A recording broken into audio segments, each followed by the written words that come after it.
आइए शुरू करते हैं अपना पहला सवाल। आईसीसी मेंस टी20 क्रिकेट वर्ल्ड कप 2022 का आयोजन कहाँ हुआ? तो आंसर आपको टिक करना है, ऑस्ट्रेलिया होगा इसका आंसर। कौन सा ये संस्करण था? अगर ये पूछ लिया जाए कि आईसीसी जो मेंस टी20 क्रिकेट वर्ल्ड कप 2022 में आयोजन हुआ इसका संस्करण था, वह 8वां संस्करण था।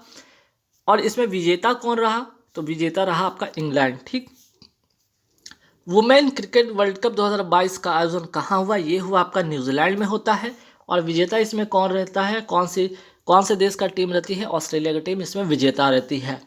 नेक्स्ट सवाल पे आते हैं कि 23वां ग्रीष्मकालीन ओलंपिक 2024 का आयोजन कहाँ पे होगा? पेरिस फ्रांस में होगा। ठीक है।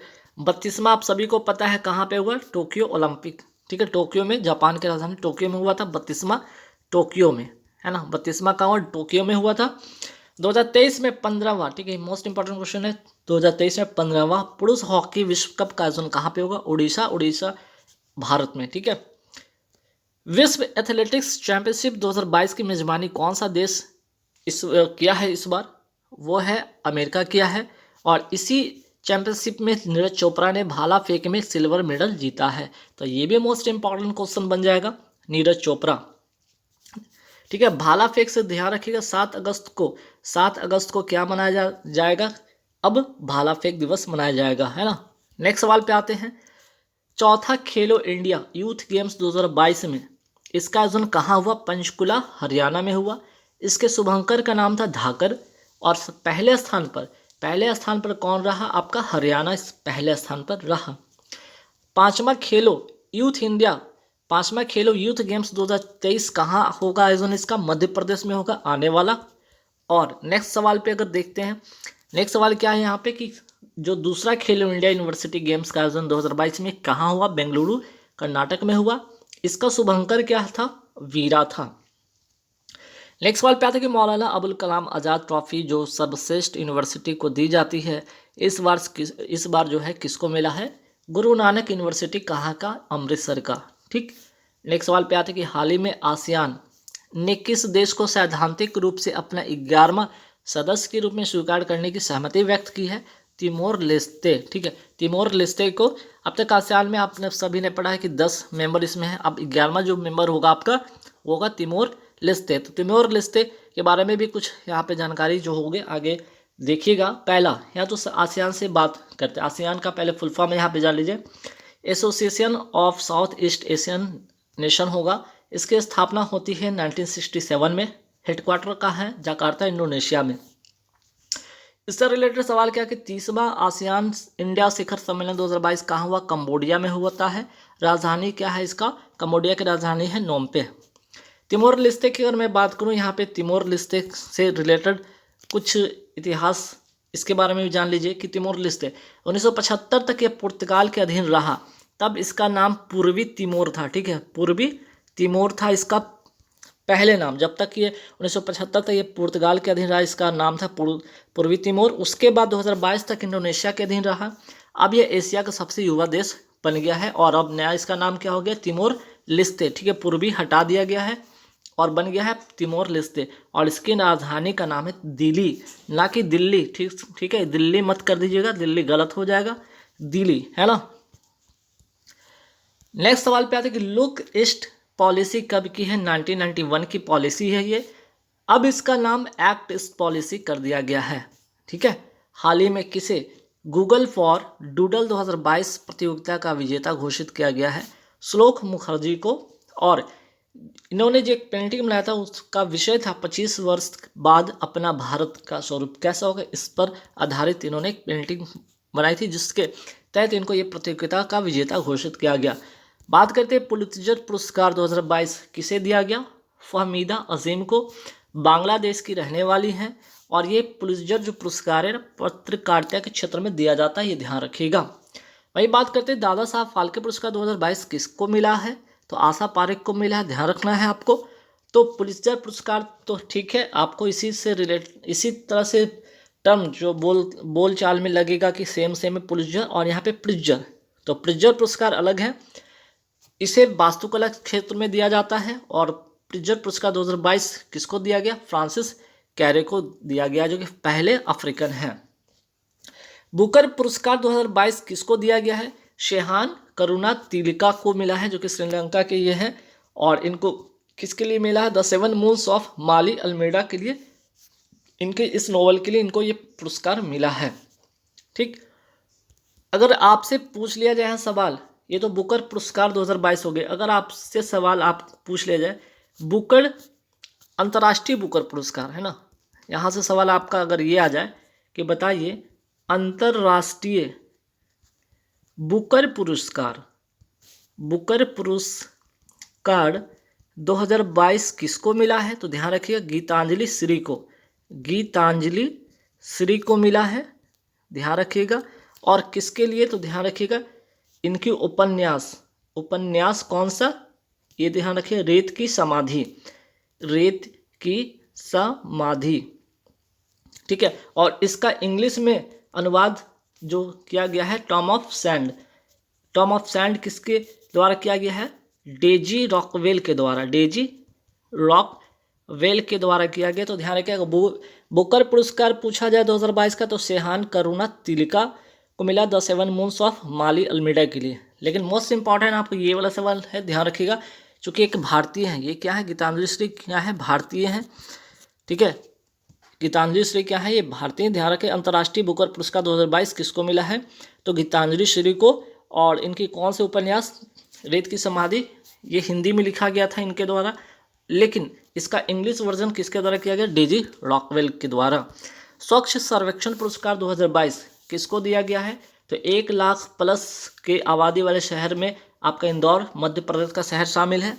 वहीं 1 लाख से कम आबादी वाले शहर में पंचगनी महाराष्ट्र को मिला है स्वच्छ सर्वेक्षण पुरस्कार 2022। ठीक है, तो पहले स्थान पर इंदौर को मिला है, वही 1 लाख से कम में आपके पंचगढ़ी महाराष्ट्र को मिला है। पंचमढ़ी नहीं, पंचमढ़ी अलग है। ठीक है, पंचमढ़ी आपका कहाँ है? ये मध्य प्रदेश में है, ये बात ध्यान रखना है आपको।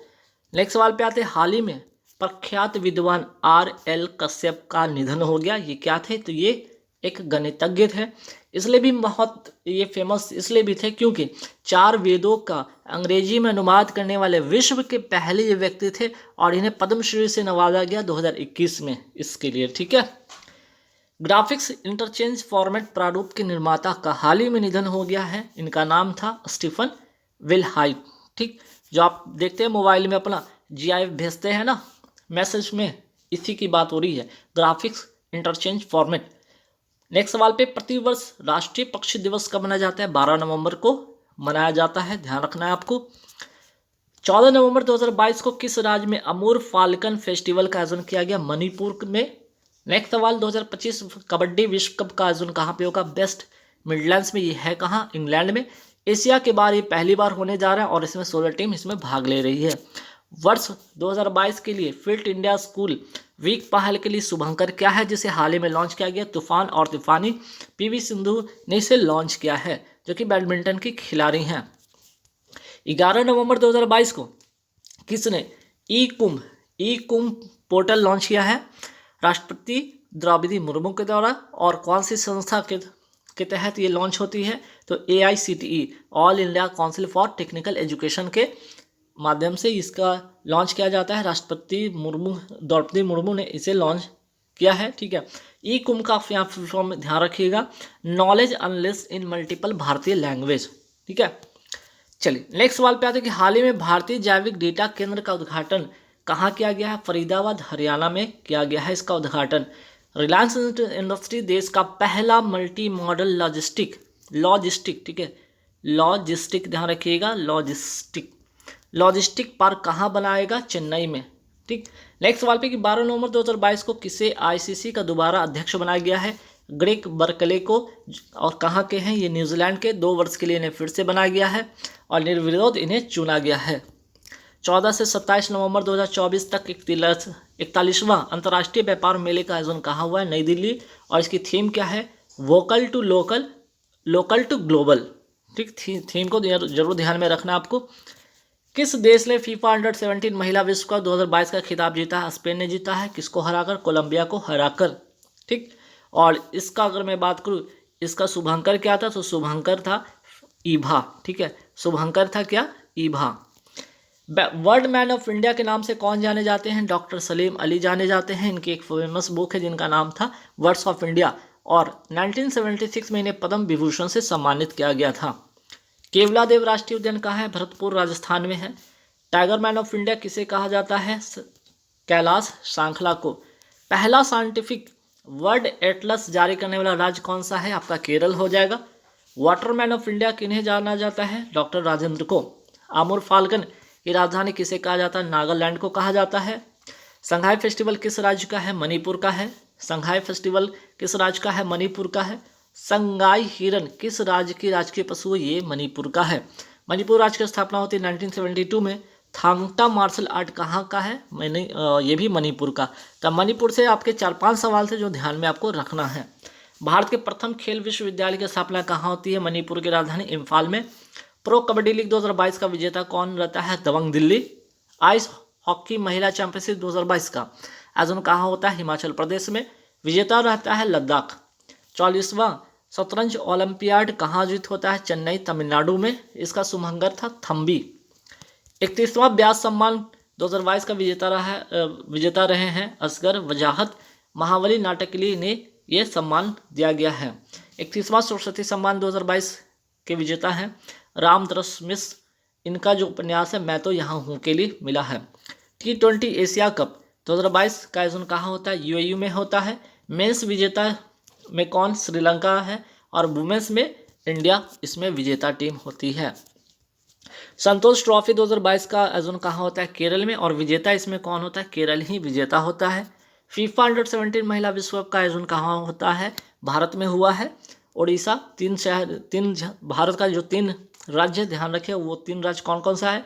महाराष्ट्र हो गया, महाराष्ट्र का नवी मुंबई हो गया और गोवा में। ठीक है, तो फीफा अंडर-17 महिला विश्व कप का आयोजन भारत में होता है। भारत के 3 जो आपके जो राज्य है वहाँ पे। ठीक है, 24वां ग्रीष्मकालीन डेफ ओलंपिक का आयोजन कहाँ हुआ? ब्राजील में हुआ है। 36वां राष्ट्रीय खेल का आयोजन कहाँ होता है? गुजरात में होता है। और नेक्स्ट जो होगा अगला 37वां कहाँ होगा? गोवा में होगा। फिट इंडिया मूवमेंट कब शुरू होता है? वर्ष 2019 में शुरू होता है। राष्ट्रीय खेल 2022 का शुभंकर क्या है? सावज। राजीव गांधी ग्रामीण ओलंपिक 2022 का शुभंकर है शेरू। आयोजन होता है राजस्थान में। कॉमनवेल्थ गेम्स 2022 का शुभंकर है पेरी द बुल। और कॉमनवेल्थ गेम 2022 का जो है आयोजन होता कहाँ है? बर्मिंघम इंग्लैंड में। ई कुंभ पोर्टल को किसने लॉन्च किया है? द्रौपदी मुर्मू ने AICTE के द्वारा। और ई कुंभ का फुल फॉर्म है नॉलेज अनलिस्ट इन मल्टीपल भारतीय लैंग्वेजेस। लोकपाल ऐप किसके लिए लॉन्च हुआ है? मनरेगा के लिए। मनरेगा जो अधिनियम कब का है? वर्ष 2005 का है। पहले इसका नाम नरेगा था। ठीक है, पहले इसका नाम नरेगा था, ध्यान रखिएगा। बाद में इसका 2009 में इसका क्या नाम हो गया? मनरेगा। मनरेगा कब से हुआ इसका नाम? 2009 से। दिशांक ऐप किसने लॉन्च किया है? कर्नाटक ने लॉन्च किया है। क्यों? भूमि रिकॉर्ड में सुधार के लिए। बाई ब्रेक ऐप, वाई का मतलब योग होगा। योग ब्रेक किसने लॉन्च किया है? आयुष मंत्रालय के द्वारा लॉन्च किया गया है। किसान मोबाइल ऐप किसने लॉन्च किया? IIT रुड़की उत्तराखंड। मौसम पूर्वानुमान के लिए ये लॉन्च हुआ है। डेटा डिजास्टर रिकवरी केंद्र कहाँ लॉन्च हुआ? भुवनेश्वर उड़ीसा में। सारथी मोबाइल ऐप किसने लॉन्च किया है? सेबी ने। विश्व का सबसे बड़ा सफारी पार्क कहाँ स्थापित हुआ? हरियाणा में। ई अधिगम योजना किस सरकार के द्वारा लॉन्च किया गया है? ये योजना हरियाणा सरकार के द्वारा लॉन्च होती है। 9वीं से 12वीं कक्षा के जो छात्र हैं उन्हें क्या फ्री लैपटॉप वितरित इसमें किया जाएगा इस योजना के अंतर्गत। सूरज कुंड हैंडीक्राफ्ट मेला 2022 का आयोजन कहाँ होता है? फरीदाबाद हरियाणा में। हाल ही में भारत और फ्रांस के बीच गरुड़ अभ्यास कहाँ हुआ है? जोधपुर राजस्थान में। एंडम एजुथम योजना कहाँ का है? तमिलनाडु का। और इस योजना के तहत जो कोविड-19 का प्रभाव शिक्षा पे कम पड़े, इसका ये उद्देश्य है। मुफ्त नाश्ता कार्यक्रम मिड डे मील के अंतर्गत किसने शुरू किया है? तमिलनाडु ने शुरू किया मुफ्त नाश्ता कार्यक्रम। भारत की पहली शास्त्रीय भाषा जो तमिल है, कब इसे शास्त्रीय भाषा के रूप में शामिल किया गया? वर्ष 2004 में। आईसीसी के वित्त एवं वाणिज्यिक समिति का प्रमुख कौन बने हैं? जैसा बने हैं। ब्रिटेन के नए सम्राट कौन बने? किंग चार्ल्स तृतीय। ब्रिटेन के नए प्रधानमंत्री बने हैं ऋषि सुनक। विलियम रूटो किस देश के राष्ट्रपति बने हैं? केन्या के। श्रीलंका के नए प्रधानमंत्री कौन बने? दिनेश गुणवर्धने। सियोमारा कास्त्रो किस देश की पहली महिला राष्ट्रपति बनी है? होंडुरास की। मार्कोस जूनियर किस देश के राष्ट्रपति बने? फिलीपींस के। कैटलीन नोवाक किस देश की पहली महिला राष्ट्रपति बनी? हंगरी की। 2022 में इंटरपोल की 90वां महासभा की मेजबानी किस देश ने किया है? भारत ने किया है। कहाँ? नई दिल्ली में। संघाई सहयोग संगठन 2022 की मेजबानी किसने किया है? तो आपका किया है समरकंद, उज्बेकिस्तान में, ठीक है। और 2023 में कौन करेगा? भारत करेगा। भारत का पहला ई वेस्ट इको पार्क कहाँ बनाया गया? दिल्ली में। प्रधानमंत्री ने इंडिया गेट पर किसकी प्रतिमा का अनावरण किया है? सुभाष चंद्र बोस की। राजपथ का नाम को इसमें क्या कन्वर्ट कर दिया गया, क्या परिवर्तित कर दिया है? कर्तव्य पथ कर दिया गया है। भारत का पहला नवीकरणीय ऊर्जा से संचालित हवाई अड्डा बन गया इंदिरा गांधी अंतर्राष्ट्रीय हवाई अड्डा दिल्ली का, जिसमें कि हाइड्रो और मीन्स की जल और सौर से दोनों के कॉम्बिनेशन से ये चलेगा। दिल्ली के नए उपराज्यपाल कौन बन गए हैं? विनय कुमार सक्सेना बने हैं। दिल्ली को नेशनल कैपिटल रीजन एनसीआर किस संविधान संशोधन के द्वारा घोषित किया गया? 69वां संविधान संशोधन के द्वारा। हरियाली फेस्टिवल का आयोजन कहाँ किया गया है? हाल ही में दिल्ली में किया गया है। T20 मेंस वर्ल्ड कप 2022 किसने जीता? इंग्लैंड ने जीता है पाकिस्तान को हराकर, और इसका आयोजन होता है ऑस्ट्रेलिया में। पहला T20 वर्ल्ड कप कहाँ हुआ था, कब हुआ था? 2007 में होता है। इसमें विजेता कौन रहता है? भारत। आयोजन होता है दक्षिण अफ्रीका में। रणजी ट्रॉफी 2022 के विजेता कौन रहता है इस बार? मध्य प्रदेश। विजय हरारे ट्रॉफी विजेता 2022 कौन बनता है? हिमाचल प्रदेश। 10 नवंबर 2022 को भारतीय सेना ने किस राज्य में बालोंग मेला का आयोजन किया है? अरुणाचल प्रदेश में। नेक्स्ट सवाल पे था, हाल ही में किस रेलवे स्टेशन को 4 स्टार ईट राइट स्टेशन प्रमाणन से सम्मानित किया गया? भोपाल रेलवे स्टेशन को। अखिल भारतीय रबर उद्योग का नया अध्यक्ष किसे चुना गया है? रमेश केजरीवाल को। दुनिया में सबसे ऊंचाई पर अवस्थित मतदान केंद्र ताशीगंग कहाँ स्थित है? हिमाचल प्रदेश में है। भारतीय सेना ने कहाँ पर वीर नारियों के लिए एकल सुविधा के रूप में वीरांगना सेवा केंद्र शुरू किया है? नई दिल्ली में। स्टैचू ऑफ प्रोस्पेरिटी का अनावरण कहाँ किया गया? बंगलुरु कर्नाटक में। यहाँ पे नादप्रथ कैंप गोरा का प्रतिमा स्थापित किया गया, जो कि 108 फीट ऊंची है। और बेंगलुरु की अगर बात करें, बेंगलुरु के संस्थापक इन्हें के रूप में जाना जाता है, नादप्रथ कैंप गोरा को। ठीक गाइस, तो यहाँ पे पूरे मैंने 100 क्वेश्चन आपको करा दिए हैं। वीडियो कैसे लगी कमेंट करके